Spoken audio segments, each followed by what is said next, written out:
Hey, everybody, and welcome back to the Edge Report. It's Chris Moeller. Today's guest is Liz Elam, founder of GCUC, one of the most influential voices in the co-working industry. Liz has spent years bringing together operators, developers, and thinkers who are actively shaping how and where people work. What I appreciate most about Liz's perspective is that she's never just focused on desks or square footage. She's been at the center of a movement that's really about people, platform, and place, and how those come together to create meaningful experiences and resilient communities. So, we're going to talk about how co-working has evolved, what it's taught us about human connection and flexibility, and why those lessons are becoming increasingly relevant as we rethink not just work, but how we live. Welcome, Liz.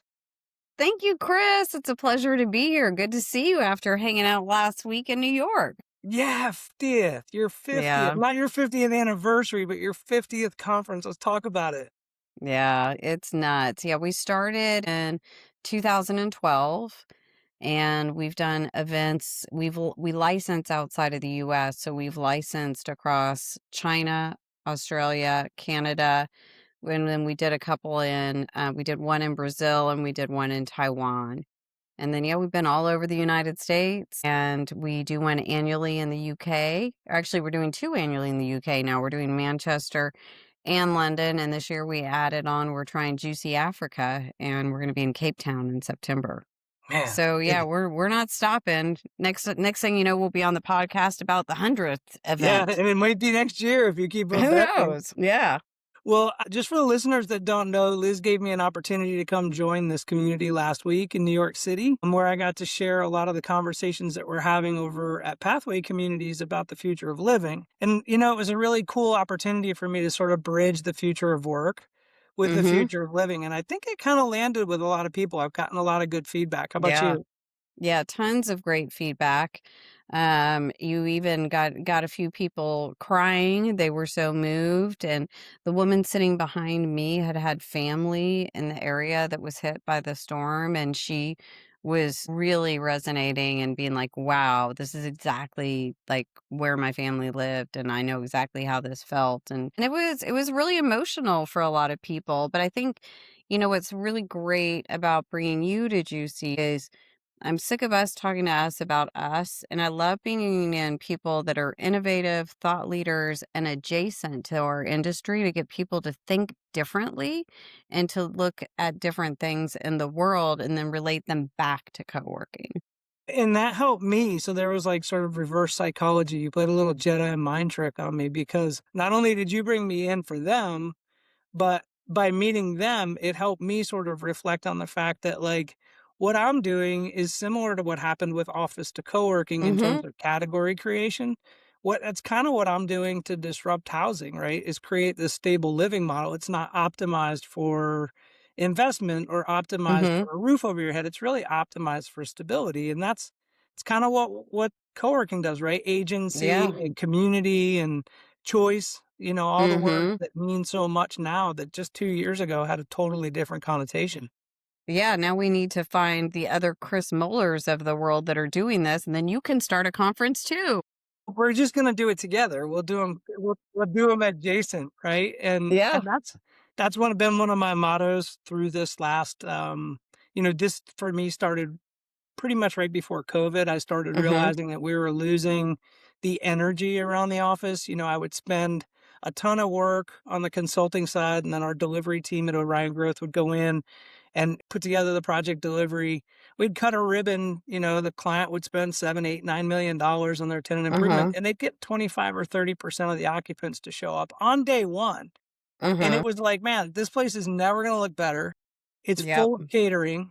The press is here. They're cutting a ribbon. They brought the CEO in, and out of, Mhm. 350 spaces, there'd be like 40 people there. Yeah. So Yeah. it was just like, man, what are we doing? Like, where's the energy? Right. And it was because, and the answer was similar, different industries, different folks, different offices. Well, a lot of our people work outside or they're consultants inside of their clients. And it's like, man, then what do we take down 60,000 square feet for and build an internal ornamental stair? Why do we Right. do all that? Yeah. Yeah. So the housing world has really sort of become, Helene smashed the glass when we went through Hurricane Helene. What I realized was Mhm. losing all that infrastructure. It was really about the future of work is really about the future of living for me and how you create community and how you solve problems, without relying on some big institutional solution. Yep, definitely. There's so much overlap between, helping with the loneliness epidemic, helping build community spaces, helping people connect with each other. It's all just very, very aligned. So share with me, it was very forward, your message or your charge or your mission or your Mhm. request this year for Juicy 50 to the community of folks that were there. Mhm. Share with me and share with the listeners what you sort of required of people for the Yeah, year. absolutely. So I was looking back and I thought my legacy in the world was going to be that I helped grow the co-working industry and help it to thrive. And when I look around that room, I can kind of check that box. I feel like I've done that. And it doesn't mean I'm going to stop doing it. It just means what else can I do? And how else can I change the world? Because, it's those of us who have the audacity to think we can that actually do. And the thing, I was watching Billions and saw that there was a therapist on there in 2016. And I was like, why don't we have therapists in the co working space? And then the loneliness epidemic got worse. And then it got worse. And then it got worse. And then I was personally affected by a couple of suicides in my immediate family of men and young men. One leaving a family, another one who wasn't even 17 yet. And I was like, we've got to do better. And so I started thinking about it and I was like, what we need for humanity at this point is we need free mental health services. And I'm talking not fill out a form. There's an open door and you can just walk in and get the help you need. Because we've got to meet people where they're at. And where they're at is in co working spaces. And where they're at the majority of their day is working. So I had this grand idea that maybe um, the co working industry could be the first industry in the world to offer free mental health services to everyone. Every one of their members gets free mental health services. And then I started talking to CEOs. And then I started getting some yeses. And then I started getting, well, I'm going to try it at one location. And that's all I need because I know that if you start doing this, it's going to be the best retention tool you ever rolled out.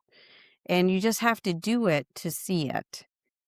And, we've got Adam Walker from the Foundry who came and spoke at Juicy. He had said yes when I told him I wanted to do this because he's also experienced mental health issues in his family, his dad specifically, and I feel safe saying that because he shares that publicly. But then a member of his community died by suicide, leaving a young family behind, and it was an entrepreneur. And then it became the number one thing on his list.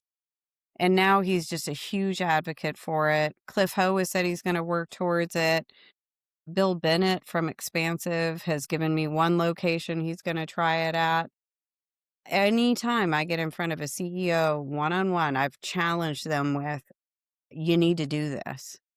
And I'm not going to figure it out for you. You need to figure it out. And we just need to do it because it's the right damn thing to do. And why not? Why not us? Co-working has already shown that we're different and we're scrappy and we're innovative. Why don't we become the first industry in the history of the world to offer free mental health services to everybody? I love That's that. my charge. Yeah, and I mean, bold, courageous, but honestly, Liz, like super attainable. Yeah.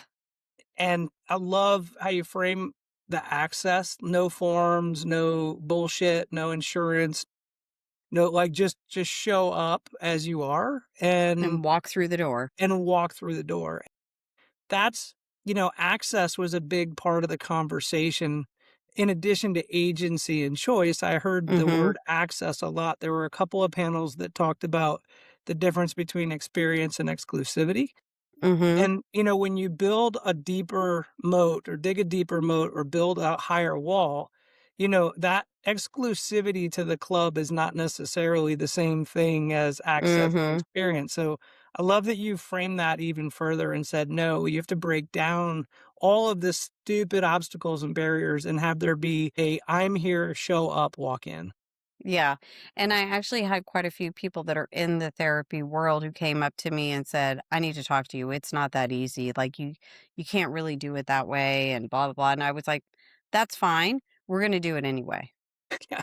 And there's like, listen, you know how many people tell me that affordable and sustainable housing isn't easy?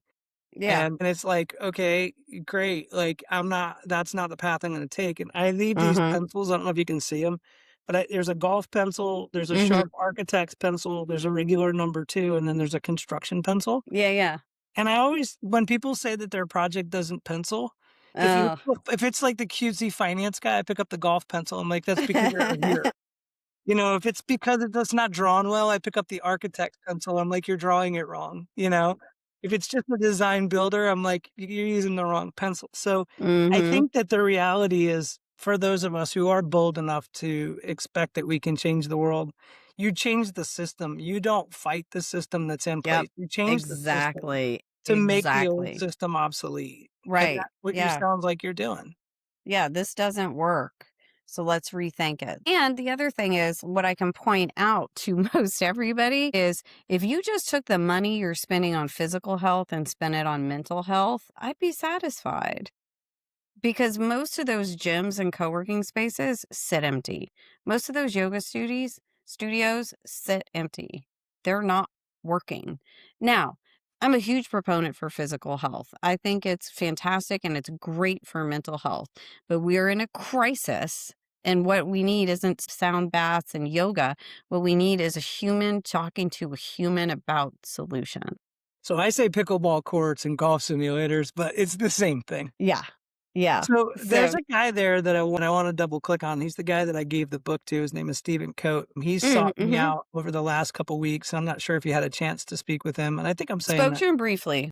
Cote with a accent, so I'm not sure Yeah. if that's how you say it right, but he's been sharing with me a ton of really cool stuff. He's working with the Social Connection Collective, which is a global network for connection center change, and it's all around loneliness, wellness, and social well-being. Mm. So it's very much the underbelly of stable living is the best way for me to put it. So Mhm. he's come to me and is sincere about trying to want to collaborate so that our locations, our pathway communities, starting with our first one at Hudson Commons, has a designated access point for people to meet and talk. And, Mhm. you know, being truly a social center for resilience, that's exactly what it would be. Show up as you are. He's using places like libraries, even park, but just any kind of public infrastructure to Mhm. have folks meet people and make the connection that much more seamless. So Stephen's work, I continue to be inspired by what he's doing. He's up in Boston and Mhm. learning more about it, but I wanted to shout him out here because Nice. I really did sit down with him right after my keynote, Mhm. and I spent 45 minutes going through his deck because he asked me, you know, how he could sharpen his message, and we sat Nice. right there during your conference and I worked love on it. his work. Well, and he's a great example of somebody we gave a scholarship to. So people reach out to us, and it's comical to me when they're like, "I have 5 locations. Can you give me a scholarship?" I'm like, "Oh." But then we'll have people reach out like Steven, and he was very late in the game reaching out to us, but as soon as I did a little bit of research into him, I'm like, "Oh, yeah, this is the kinda guy we need in the room." Yes. Yeah, well, so he's been following me and knew that I was coming up to keynote, so then he Nice. networked his way into Juicy that way. I So love it. and he's doing the same thing. Resourceful. He's super resourceful, and it's like, at first, it was funny because I was like, "Man, it's a little creepy," but it's not. It's just that Mhm. he's He's so getting there. passionate.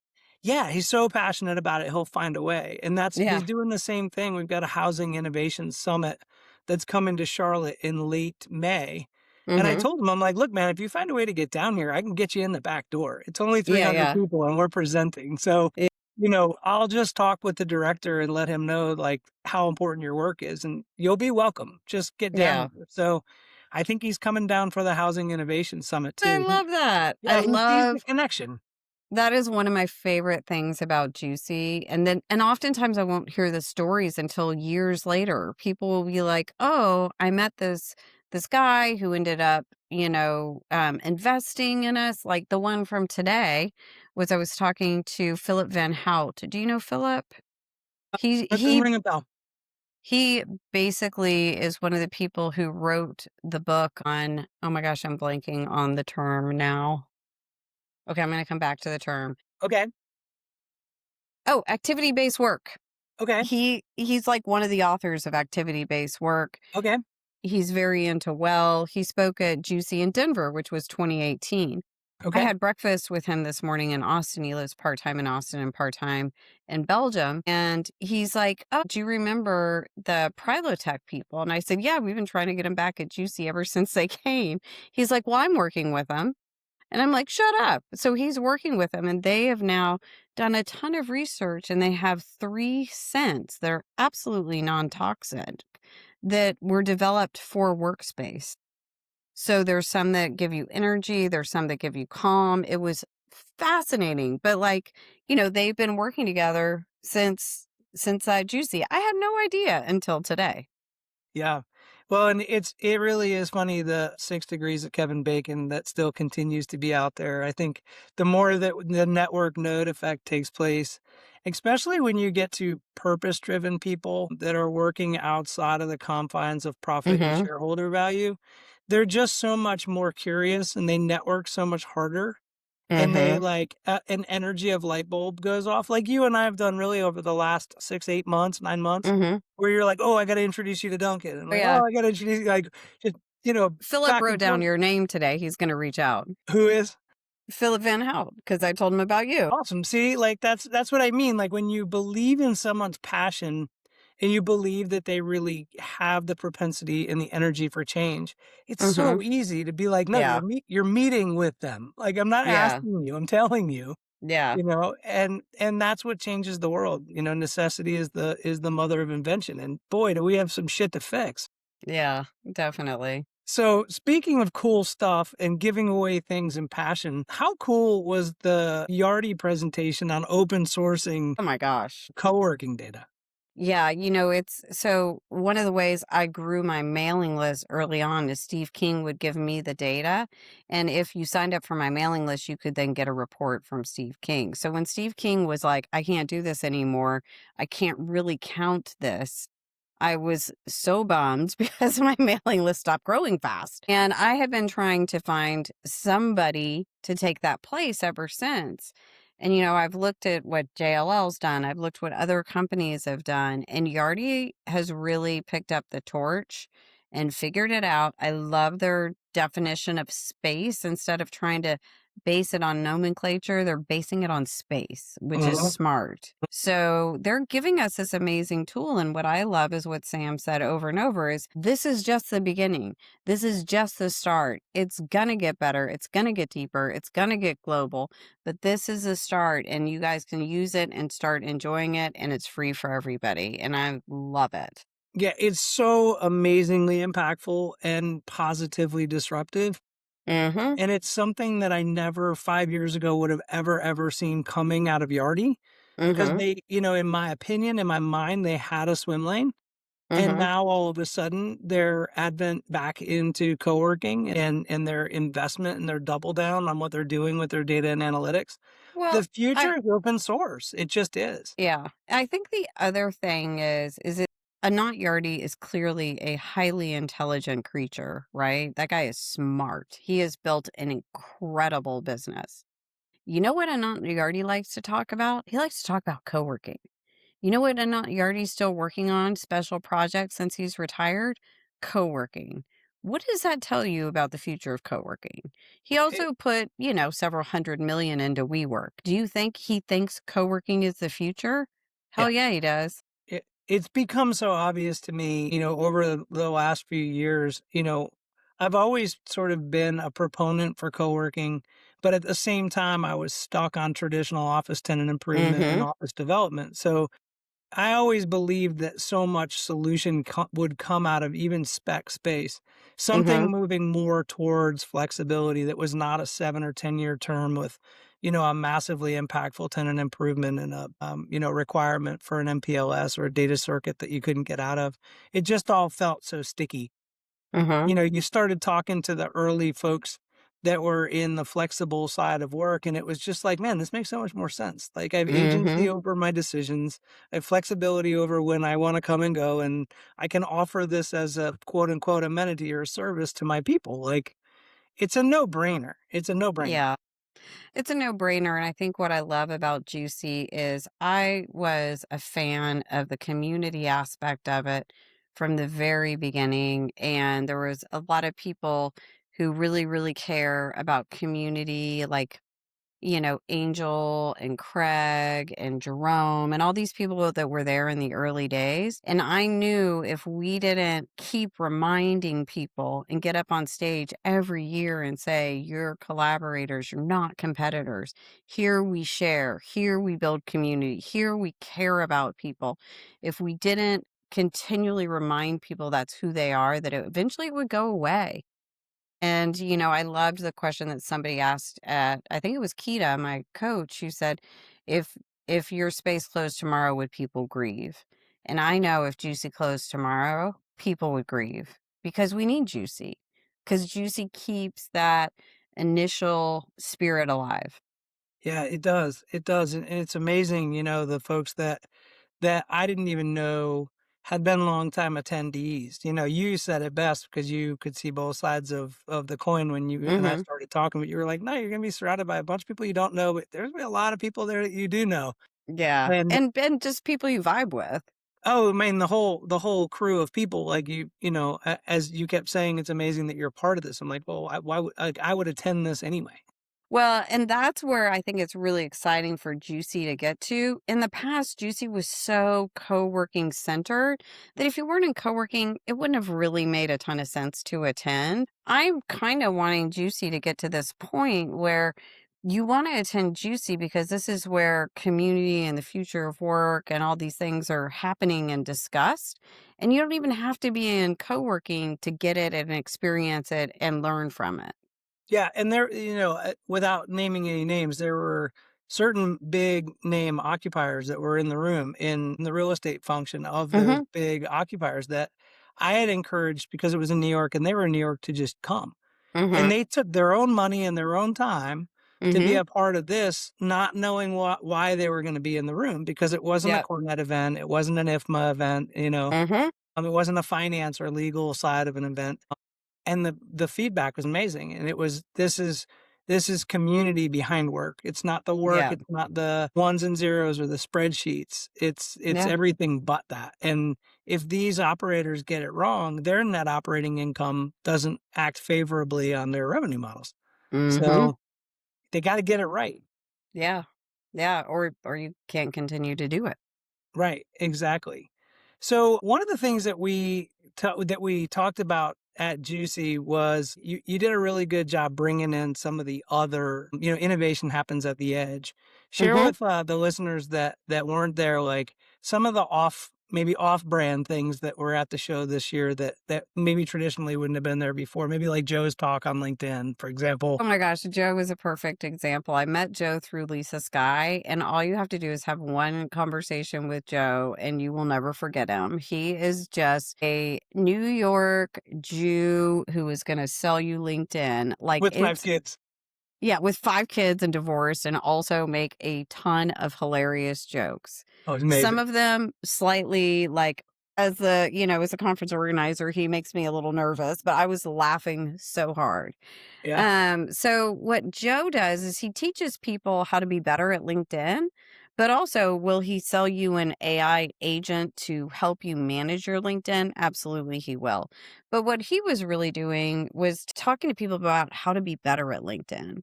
And honestly, if I could summarize it all up for y'all, it was be a storyteller. Just be a storyteller, which you're great at, Chris. You tell stories all the time, but you are the exception, not the rule. Most people barely engage with LinkedIn.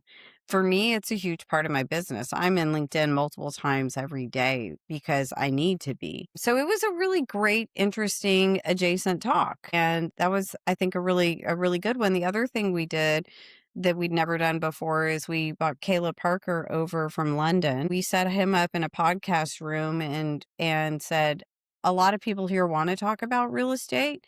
So let's make these podcasts primarily about real estate. So if you wanted to go learn about real estate or talk to Savills or Cushman or any of those guys, that's where they were.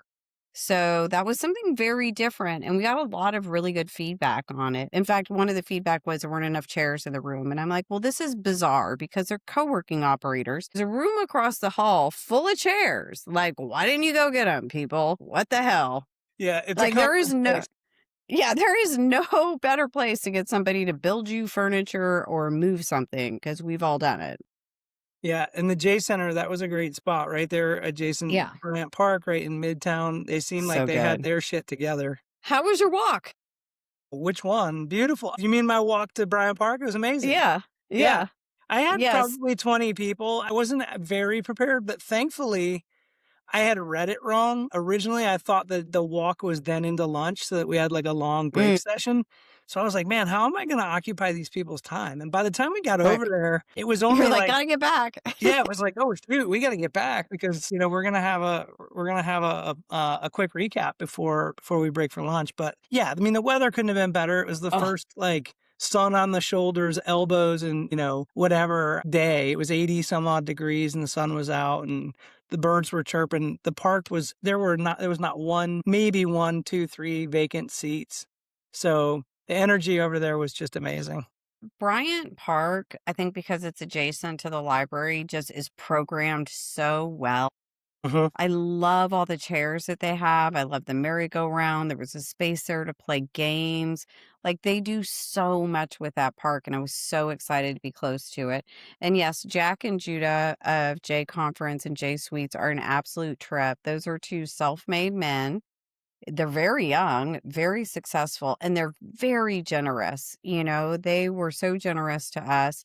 They hired so much talent to come in and just help supplement for us. So, I could turn around and be like, get a bowl, put that candy on it, put it over there, and somebody would do it.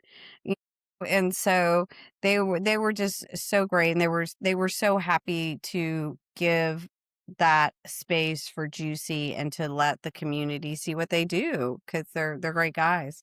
Yeah, one of the things that I think is really special too for folks that are out there trying to get into the conference scene and share Mhm. their services or their products, this is an opportunity that's not prop tech and it's not core net. It's the vendor selection that can be there, the opportunity that you can create inside of this community is really yours for the taking. It didn't feel very vendory, but there were plenty Mhm. of vendors there telling their stories, which is great. Yeah.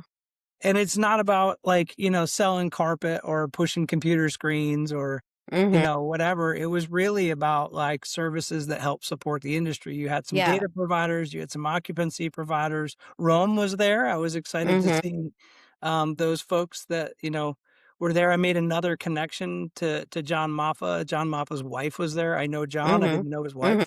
So when I saw Maffa, I was like, wait, are you John's way better half? So that was fun.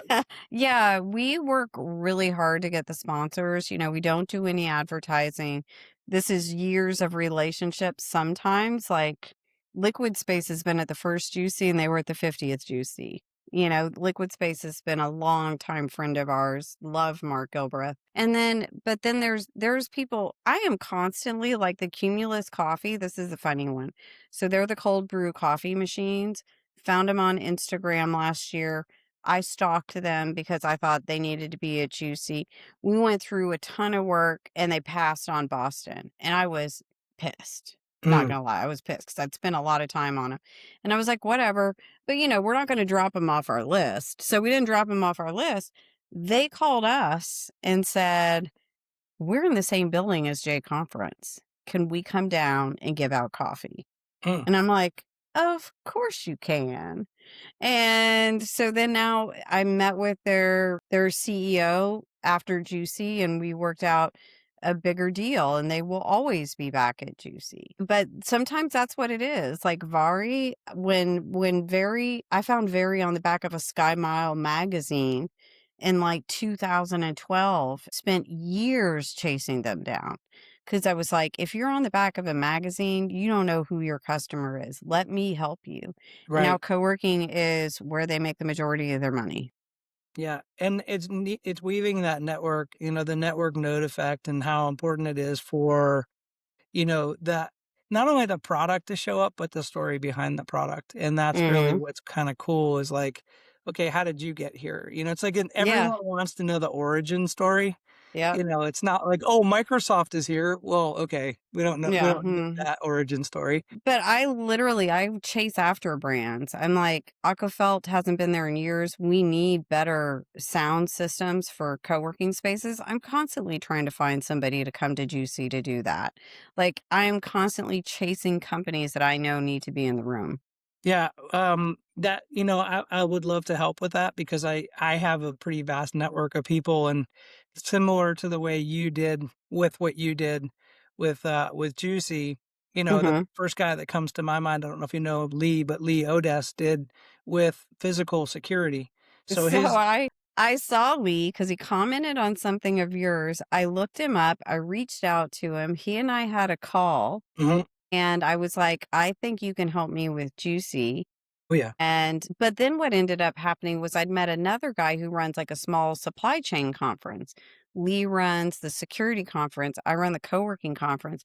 So the three of us are meeting quarterly to kind of think tank and share best practices from our various events. Yeah, and, like, let's go one step deeper. I don't wanna give away too many trade secrets, but, like, even my conversations with Sam, with what he's been Mhm. doing with the experiential the autonomous workplace, Mhm. he's got some mechanisms and some hardware that he wants to develop, Mhm. so Mhm. now they're connected, right? And that's just what it takes. It takes Yeah. as many layers of help as possible because the first one's probably not right, the second one's probably not right, but when you get people that know a lot of people in an industry, Yep. there's so many levels of influence that can happen there in a really good way. Yeah, I love that. And thank you for your help. I'll take every bit of it. I'm still after the folks at Bevy.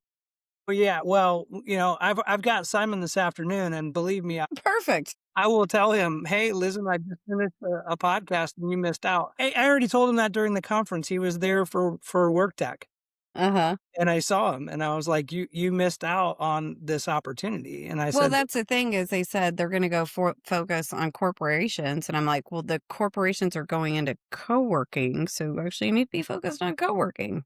yeah, Just and that's saying. what's so cool about, like, that bridge, again, coming from traditional corporate real estate, the people Mm-hmm. that were selling into the owners or the landlords or the end users, it's the same now because some of these Mm-hmm. operators are becoming landlords, and some of these operators are the tenants, the end users. So, they just Yeah. haven't made that connection yet.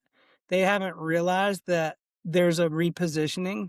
They need a Mm-hmm. head of co-working to be their sales rep that really understands the community and gets involved and builds that bridge for Right. Bevy into Juicy and why. Yeah. Yeah. And I get it. We can't work on all verticals at the same time, Totally. but like one is shrinking and one is growing. Yeah. So I don't know. I'm just saying, like, maybe you should probably want to spread yourself a little thinner. A not Yardy might be onto something. Yeah, and you already might be onto something. So I'm super excited to follow back up with Sam. My brain exploded, as did yours, as did Ben Wright's, as did Mark's, because all four of us were like shouting back and forth during Sam's Yeah. presentation, and then Gio walked in the room at a perfect time, and it was like Yeah. the world of data had collided. That's why Sam was like, "Guys, it's just the beginning." Yeah. What about this? Yeah, well, and, for me, self-servingly, when I got back, I didn't do a deep dive into Yardi and Yardi Cube, but, they have a massive multifamily side too, and, Mm-hmm. where I think I can disrupt pretty heavily is on the multifamily side. Now, Yeah. knowing that they've got a lot of that validated base level data. If we disrupted the office market with co-working, why can't we disrupt the multifamily market with an ownership model? You totally can. Yeah, and that's what I wanna do is a pathway to ownership so people have agency and they can build wealth. To your point about wellness, I also wanna give away financial planning. Why do you have to Mhm. be rich to plan your money?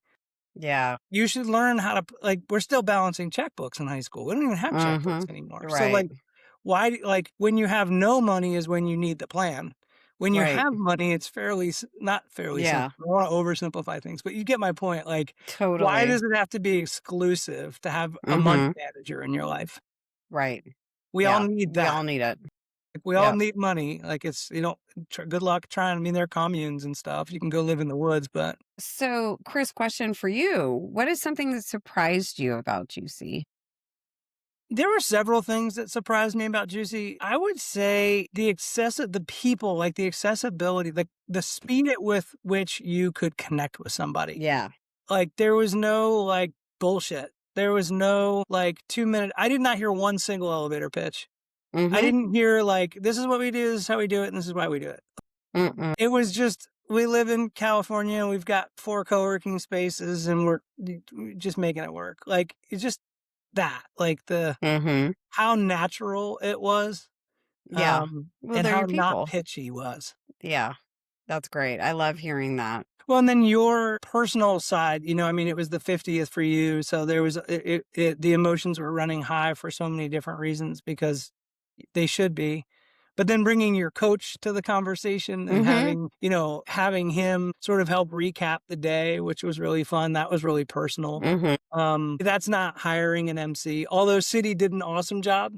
Oh my Uh, gosh, City's amazing. I love him so much. yeah, we can't not talk about City, I guess. No, So why no, don't we you do can't. that for a He's second? he's too big of a force of nature. Yeah, big hat, big body, big voice. Uh-huh. Yeah. I very And much look he forward to connecting with him. He is doing such good work. He is just heads down trying to change the world. And, he is just such a light. I just love him so much. And I was so grateful when I asked him to be the MC because it's a big ask. Like it's a pain in the ass. I am stressed out and I am bossing you around and there's a lot of things you've got to be on point, on time. Like it's a lot. And he was like, it would be an honor. Hell yeah, I'll do it. And I was like, wow, I'm so lucky. Yeah, so let's shout him out a little bit more. I wanna look him up while we're on here. Just City Medina and Yep. it was the Equal Space, is that Equal right? space. Yep. Yeah, so Equal Space, really cool idea, a ton of community engagement, a lot of, it's an incubator of sorts, really giving people a voice that are either Working on disenfranchised or representation. Yep. equality is a big part of what he does. He's got a big hat. So his technical title is the creative strategist at Medina City, SCITI. So look him up. Yeah, was a Look him great up, guy. y'all. He's incredible. Yeah. So we've got the next juicy is Manchester. Yep. Manchester is in like 40 days or something Oh my insane. gosh, in the fall. That makes That's me in tired. June. And then September is Cape Town, which I'm super excited about because that's such a bucket list city for me. And I know a lot of people that travel and they're all like, that's my favorite city. And I was like, I gotta go. So, I'm also really excited about hosting Juicy Africa there. And I've already got tons of my friends from all over the world that are like, I'll be there. So Adam Walker is like, I'll go there and talk about what we're doing. I'm like, great. Rupert from X and Y in London is coming. Friends from the US are coming. So I just think it's going to be a really great Juicy, the first one on the African continent. And, we're there to find out how they're doing, see if we can help and learn from them. Yeah. One more person that I want to shout out who I'm really enjoying getting connected to, especially because he's right here 2.5 hours away from me, is Clark Reinhardt. Oh my gosh, Clark is the heart and soul of Juicy. Yeah, so how did that come about? Like, I so appreciate the work that he was doing. You could tell that, like, he's the first person to just volunteer and dive in. Oh, Clearly, you okay. could see that. So, Here's what like, happened. I want the backstory. So Clark, he was at the loading dock. He early on and he did a ton of work at the loading dock, and that's how he originally started coming to Juicy. In 2018, we were at the Denver Opera House. And I don't know what happened. I think a bunch of volunteers didn't show up. And it was kind of like late afternoon. And this was 3 floors. It was very expansive. We had a million things to unbox, a million, banners to put out, all the things we have to do, right? Load in day is a really hard working day. And literally we were ghosted. And Clark stopped by for some reason And we were like, I think he kind of saw our panic and was like, "Hey, can I help you guys? Like, I got nothing to do right now. Can I help you guys?" And we're like, "Yes, here's a box cutter. Here's a box. Open all these box." Like, we immediately did this.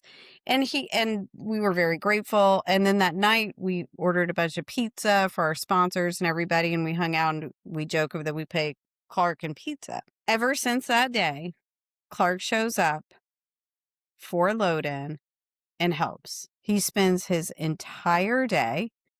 This year, he not only spent all day Monday doing load in, he also was the MC in one of the rooms on the second day.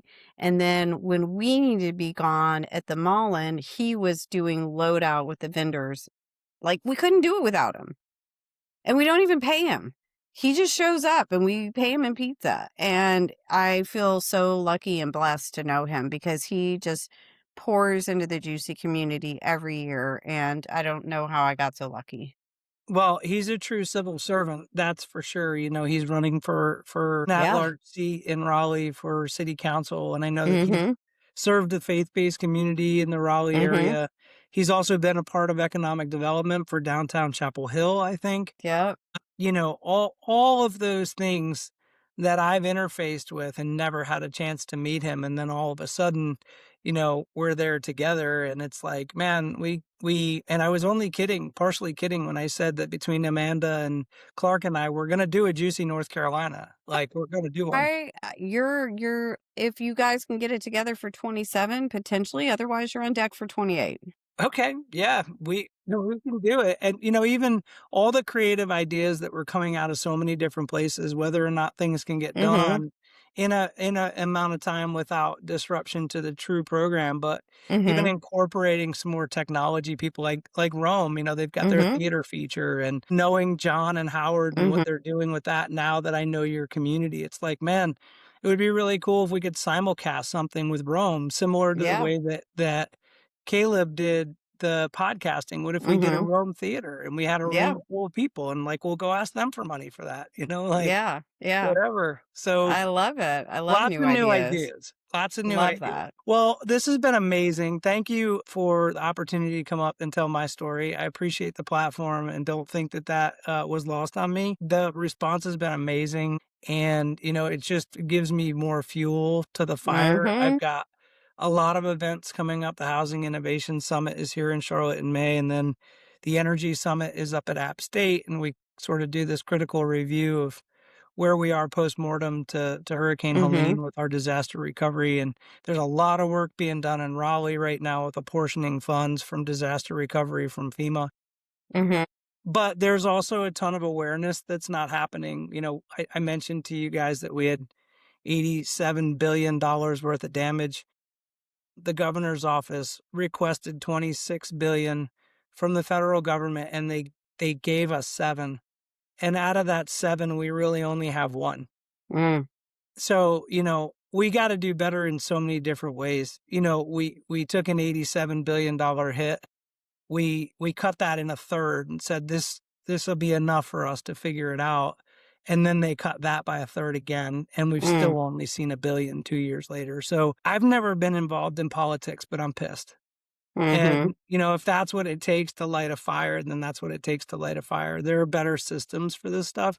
Mhm. Even if they is us, as you remember that part of my conversation, I'm not saying that has to be there to solve all the problems, but we need some autonomy around stability as we move forward with our work and our living situations.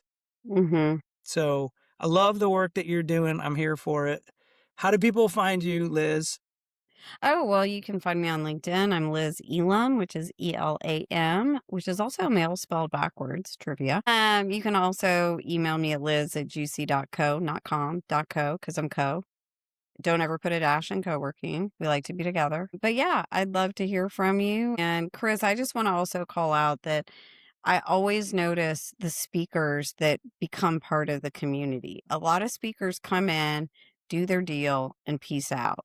but you were there from the welcome to the close. And the only other person who had done that before this was Brian Meese, and he would come and be part of our community. And he came a couple of years and he loved it. And then we ended up, I'm on the board of a company he helped form. Like, it's when you immerse yourself in the community and become a part of it instead of just showing up for your talk, it's a totally different experience. But it's a huge investment of time and energy on your side, and we really appreciate you pouring into Juicy. It showed that you cares. Yeah, well, likewise, it was reciprocal, so I'll match the love. I'll see your love and match you one. Amazing. Liz, thank you so much. Thank you for all the Thank opportunities you. for what you're doing, and keep up the hard work. We'll have you back on after Cape Town maybe. I love it. Thanks, Liz. Thanks.